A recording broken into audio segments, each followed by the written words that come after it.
Hey everyone, I hope you're doing well during our continued social isolation period.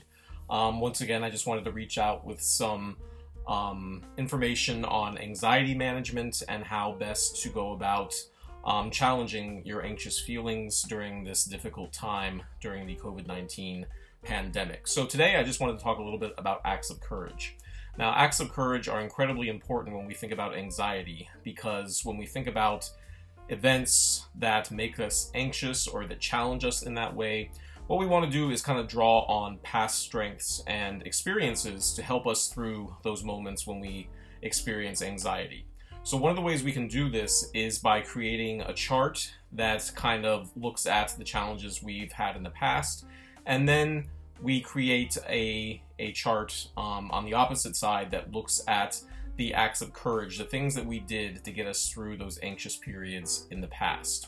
So this is an activity that's adopted from the Anxiety and Worry Workbook. It's by David A. Clark, PhD, and Aaron Beck, MD. And what you want to do basically is just create a chart on a piece of paper, a notebook, whatever you have, a journal possibly, that has acts of courage listed at the top. And then on the left-hand side, you can write your difficult situations. Just think about times in the past when you've experienced challenges or difficulties, and then you can list them down on one side. Then when you think about those, think about how you coped with them in the past and how you were able to get through those challenging situations, those difficult situations in the past. I'm sure that we all have experiences that we wish would have been easier in the past, but we also can think back on how we got through them, how we challenged them, and how we overcame them. So I created a chart here on this whiteboard based on the worksheet that's provided. And what it basically looks like here is this, where you create the acts of courage list, the difficult situations, and then the past strengths and courage that you had to get through those situations. So the first one I listed here, because we're all going through this one right now, is the pandemic we're going through. And what's important there, maybe, if you can think back in the past when you've gone through an illness, and illness is one of the ones I listed on here as well, how did you get over those, or how did you challenge those difficult times and get through those anxious periods in the past?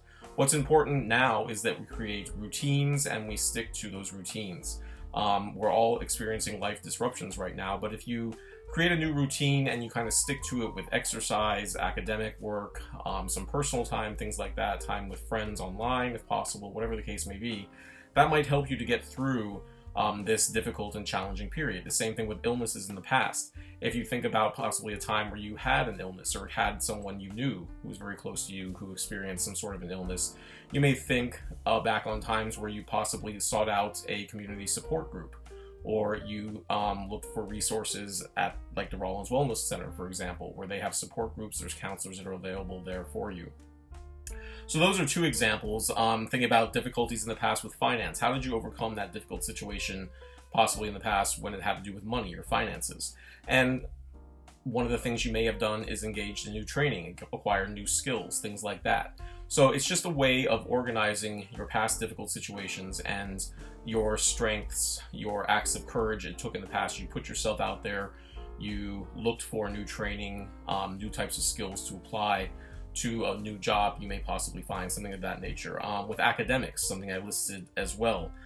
You can think back in class when you were challenged with an academic problem, and quite possibly you just challenge yourself to participate more and be more present in class. And you could have seen the positive benefits of that. And if we think about a relationship, maybe you had a personal relationship that was difficult, that ended in the past. How did you cope with that? What was your strength or your moment of courage in that situation? And that might have been ending the relationship, taking that difficult step to end the relationship and put yourself out there and start a new one. So there's all types of things we can look back on where we had strength and courage in the past, and we use those to get through the difficult situations that we face. So again, I'll just show this on the whiteboard I created here, so you can see some examples of the acts of courage and the way you can set up this chart just to refer back to you and see how you coped with that in the past. So once again, if anybody has any questions or concerns about this, the Rollins Wellness Center is still open. We have counselors still there that are willing to help in any way that they can. You can contact them at Rollins Wellness Center at rollins.edu or just wellnesscenter@rollins.edu. and just reach out. We are there for you. So I hope everyone continues to do well, and I will see you again with another episode of this continuing series on anxiety and how to manage anxiety. So I hope you're all having a great day, a great weekend, and I will see you again soon. Bye.